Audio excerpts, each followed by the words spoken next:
Olá, boa noite. Veja agora o que é notícia no Parlamento de Minas. Pesquisadores criticam dificuldade de acesso à cannabis medicinal. Justiça Eleitoral moderniza recursos de acessibilidade.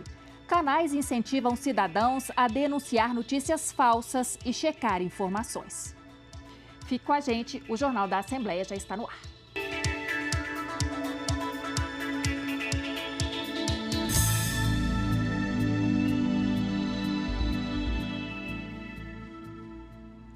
Estudos de pesquisadores de universidades federais mineiras já indicam os benefícios do uso do canabidiol no tratamento de várias doenças. Alguns deles estiveram nesta quinta-feira na Comissão de Educação da Assembleia.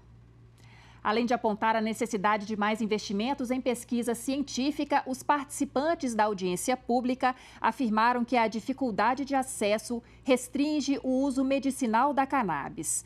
Esse encontro foi um desdobramento de um debate público realizado pela comissão em abril.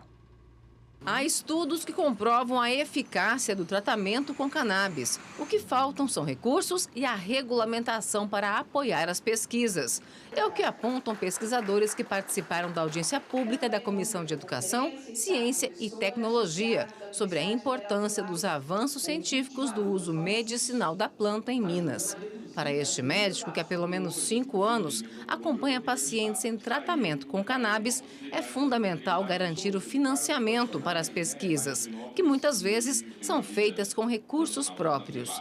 Ele destacou os benefícios desses medicamentos, por exemplo, para o tratamento de dores crônicas. Cerca de 20 milhões de pessoas no Brasil sofrem com dor crônica. 20 milhões de pessoas. Qual é o custo disso para o Estado? O custo de opioides, analgésicos simples, anti-inflamatórios, relaxantes musculares, antidepressivos, ansiolíticos. Os pacientes que têm dor crônica, eles não dormem bem, eles são deprimidos, eles são ansiosos. Mas o tratamento com a cannabis, o óleo, um óleo full spectrum de CBD com THC, ele trataria esses pacientes. O representante da Fundação de Amparo à Pesquisa do Estado lembrou que o primeiro projeto de cannabis financiado pela FAPEMIG foi do professor Igor. Atualmente, a Fundação tem 12 projetos dessa área em análise. Apesar de reconhecer que os recursos são limitados, ele fez um apelo para que os pesquisadores de cannabis participem mais das chamadas públicas. Como a FAPEMIG trata de chamadas públicas, que os pesquisadores demandem as nossas chamadas. Porque isso é um indicador importante para a gente verificar a relevância do tema. E a relevância é um fator importante para os pesquisadores julgarem o impacto que aquilo pode gerar na sociedade. Para os convidados, o Brasil está saindo do modelo de apenas proibir o uso e, por meio de decisões judiciais e regulamentações regionais, vem abrindo espaço para esses medicamentos. Mas ainda é preciso avançar nas regras de cultivo legal da maconha e de beneficiamento dos medicamentos, para que seja possível garantir a distribuição dos remédios com valores mais baixos à população. Mas o mais importante de tudo é desconstruir o preconceito e informar a população sobre os benefícios que se pode encontrar com medicamentos de cannabis disponíveis no SUS, na garantia da qualidade de vida, na melhora na qualidade de vida de pacientes e cuidadores. A experiência do Uruguai, país que há 10 anos regulamentou o uso de cannabis, tanto medicinal quanto recreativo, foi trazida para a audiência pública pelo ex-presidente do Instituto de Regulamentação e Controle de Cannabis daquele país. Segundo Augusto Marino, o debate público durou cerca de 1 ano e só foi possível que posicionamentos opostos encontrassem um caminho do meio, trabalhando com uma política baseada em evidências. Regras que, depois de aprovadas, precisaram ser revistas para ampliar o alcance da legislação e o país chegar ao modelo atual. Antes da aprovação da lei, 30% das pessoas eram a favor. Depois que a lei foi aprovada e que houve uma discussão ampla no país, e a gente viu que não houve uma crise sanitária nem de saúde e que os usos problemáticos não eram da cannabis, mas de outras substâncias, a população passou a apoiar em 52%. apoyó en 52% de la población. Grande parte do acesso à medicação à base de cannabis no Brasil é por meio de instituições como a Angatu, a Associação de Cannabis Medicinal de Belo Horizonte. A iniciativa começou na família de Lucas para viabilizar o tratamento de Alzheimer dos avós. Hoje, são 140 pacientes que dependem dessa medicação para garantir o tratamento e qualidade de vida. A associação ela vem com o papel de democratizar o acesso. Agora a gente também tem que lutar a gente fomentar a produção nacional, porque o que a gente está vivendo hoje é a judicialização da saúde. As pessoas estão ajuizando ações judiciais para receberem os medicamentos importados do Estado. 13 estados brasileiros já aprovaram normas de distribuição de medicamentos à base de cannabis no Sistema Único de Saúde. Em 11 estados, projetos sobre o tema estão em análise nos legislativos. Na Assembleia de Minas, a proposta da deputada Beatriz Cerqueira aguarda parecer da Comissão de Constituição e Justiça. Nós constituímos um GT, então tem um grupo de trabalho hoje com a sociedade civil, com gente do estado todo, e aí a gente fez um planejamento de ações para que nós possamos, no âmbito do Estado e da Assembleia Legislativa, avançar com essa pauta. O presidente da Assembleia, deputado Tadeu Leite, deu boas-vindas aos novos servidores nomeados em julho e que agora já assumem os postos de trabalho. O repórter Heitor Peixoto conversou com os novatos e percebeu que o que não falta é entusiasmo. Servidores aprovados no último concurso público da Assembleia de Minas e recém-empossados foram recebidos pelo presidente da Casa, deputado Tadeu Leite. No Salão Nobre, um dos mais importantes do Palácio da Inconfidência, ele deu as boas-vindas a 62 profissionais que vão atuar em diferentes áreas do Poder Legislativo. Tadeu Leite parabenizou os servidores por terem sido aprovados naquele que chamou de um dos concursos mais difíceis do Brasil. Ele também lembrou que as funções da Assembleia de legislar, fiscalizar o Executivo e representar o povo mineiro só acontecem graças ao trabalho desse corpo técnico. Uma das profissionais desse novo time é Paula. Ela nos contou que sempre projetou a Assembleia como seu primeiro e último emprego. Isso porque foi estagiária de comunicação lá em 2011 e agora retorna como servidora pública efetiva. Conquista que demandou muita preparação, hoje transformada em realização de um sonho. Eu trabalhava, estudava à noite, final de semana só estudando, feriado estudando, férias estudando. Era realmente meu sonho. Na equipe de novos servidores, encontramos outro ex-estagiário da casa, o Ismael. Ele começou em 2015, na consultoria temática, atuando nas áreas de saúde, trabalho e assistência social.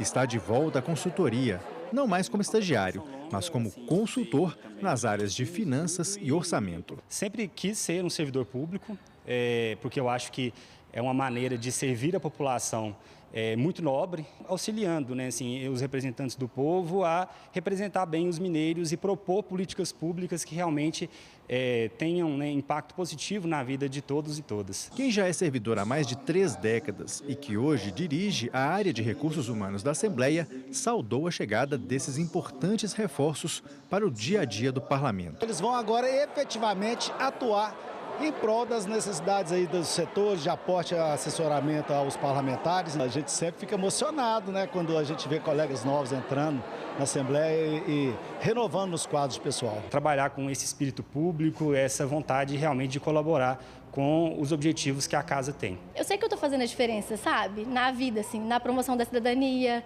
na democracia, na vida das pessoas. É inexplicável, eu estou muito feliz mesmo. Eleitores com deficiência visual vão contar com uma novidade nas eleições de 6 de outubro. A voz das urnas que orienta o voto foi modernizada. Nesta quinta-feira, o Tribunal Regional Eleitoral apresentou os recursos de acessibilidade aos estudantes do Instituto São Rafael, em Belo Horizonte. Eles também puderam treinar nos aparelhos. Ai, gente, vai ser a primeira vez que eu vou votar sozinha. Rosimeire é só alegria. Deficiente visual, ela conseguiu usar a urna eletrônica sem a ajuda de ninguém. Foi durante um treinamento promovido pelo TRE, Tribunal Regional Eleitoral. É a primeira vez que você consegue votar assim de forma... Sozinha? É a primeira vez. Estou chorando de felicidade. A ação inédita foi no Instituto São Rafael, região centro-sul de Belo Horizonte, escola referência na inclusão de deficientes visuais. Além de tirar dúvidas e oferecer treinamento, o TRE apresentou a nova voz, que descreve as informações que aparecem na tela da urna. A urna está pronta para receber o seu voto. Neste ano, nas eleições de 2024, a gente vai ter uma voz humanizada. É uma voz que foi captada de uma pessoa real, da Sara Bentes, que é uma mulher, atriz, cantora, é pessoa com deficiência visual. Então, a experiência que o eleitor vai ter ao acompanhar o áudio na urna vai ser mais confortável. A audição ali está muito boa do sintetizador, então muito bom, gostei muito. Em Belo Horizonte, os deficientes visuais também treinaram para o referendo. Após a escolha dos candidatos, será perguntado ao eleitor se ele aprova a nova bandeira da capital. Todas as sessões terão descrições em braille sobre o símbolo. Um áudio explicativo também poderá ser previamente acessado por QR Code. Nessas eleições, além de votar para vereador e para prefeito, você vai votar no referendo para aprovar ou não a mudança da bandeira de Belo Horizonte. Está bem explicado, a gente já vai chegar sabendo o que a gente quer, sabe?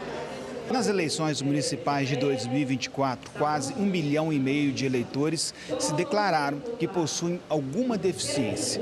É o maior número já registrado na história dos pleitos brasileiros. Representa um crescimento de 25% em relação à eleição de 2020. Em Minas Gerais, há 123 mil eleitores com algum tipo de deficiência. Entre os direitos assegurados está o de votar com auxílio de um acompanhante. O acesso às urnas tem que ser facilitado, sem barreiras arquitetônicas.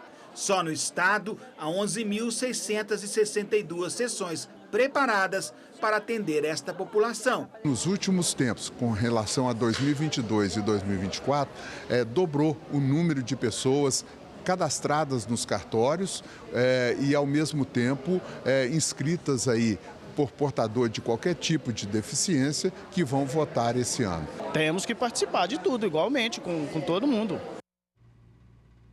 Este ano, o Tribunal Superior Eleitoral lançou um número de telefone para que os cidadãos denunciem qualquer tipo de notícia falsa. O TSE também mantém ativo o sistema de alertas de desinformação eleitoral, disponível no portal da instituição. Vamos ver como esses canais funcionam.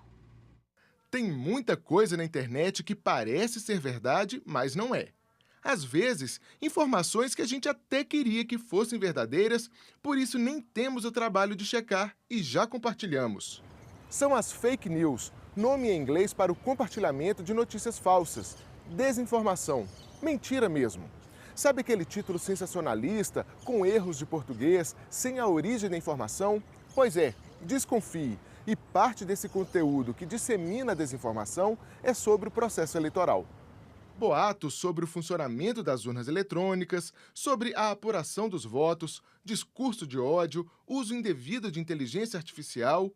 Quem receber esse tipo de conteúdo pode e deve denunciar ao Tribunal Superior Eleitoral. Pelo telefone, é pelo SOS Voto, no número 1491. E também pelo SIAD, o Sistema de Alertas de Desinformação Eleitoral. Os colaboradores da Justiça Eleitoral vão fazer a checagem, a verificação se essas denúncias procedem. Havendo a procedência daquela denúncia, a própria Justiça Eleitoral faz um encaminhamento ao Ministério Público, à Polícia Federal, a todos os órgãos parceiros que estão envolvidos para apuração e, obviamente, a instauração de inquéritos e o que for mais dessa natureza. Outra ferramenta da Justiça Eleitoral para contribuir com a transparência das eleições é o site Fato ou Boato. A página traz a checagem e o desmentido de notícias falsas espalhadas pela web.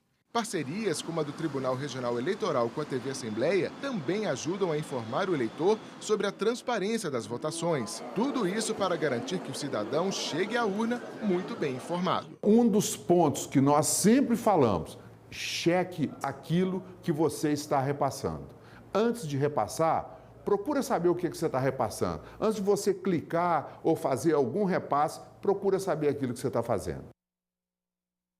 O deputado professor Cleiton, do PV, é o entrevistado desta noite do Sem Protocolo, o videocast da TV Assembleia. Ele foi o primeiro a sugerir a federalização de estatais como o Codemig, Copasa e Cemig para abater a dívida de Minas com o governo federal. A ideia já foi incluída no Propag, o plano que está em tramitação no Congresso para renegociar os débitos dos estados com a União. No programa, o deputado explica melhor como se daria a federalização. Vamos ver um trechinho. A Codemig é a que hoje caminha a passos largos. Eu sou autor, inclusive, de uma proposta de emenda à Constituição para que você conceda o direito de lavra para a União. Porque não adianta você mandar lá a Codemig sem que você tenha uma amarra na Constituição Mineira autorizando a União a fazer, então, a exploração das lavras, das terras raras e, é claro, vislumbrando principalmente a mina de nióbio. Então, acho que a Codemig vai ser a primeira. A Cemig, a discussão é mais ampla, inclusive existe até uma resistência até por parte de alguns parlamentares. Agora, a Copasa é que, eu sou sincero para vocês, já disse até para o pessoal da Copasa, eles vão ter que trabalhar mais no governo federal, porque não vejo por parte do governo federal um interesse na Copasa. Mas é importante, porque nós estamos falando de água. Riquezas que poderiam ficar nas mãos do povo brasileiro, mantendo a autonomia, a soberania sobre essas áreas que são estratégicas e, ao mesmo tempo, promovendo o abatimento da dívida com a União. Diga de passagem, o valor que a União pagará é muito maior do que o mercado pagaria. O Jornal da Assembleia fica por aqui. Nós voltamos na semana que vem. Outras notícias sobre o que acontece no Parlamento Mineiro e conteúdos da TV Assembleia você encontra no nosso portal. Você pode também seguir a gente e interagir conosco no Instagram. Boa noite.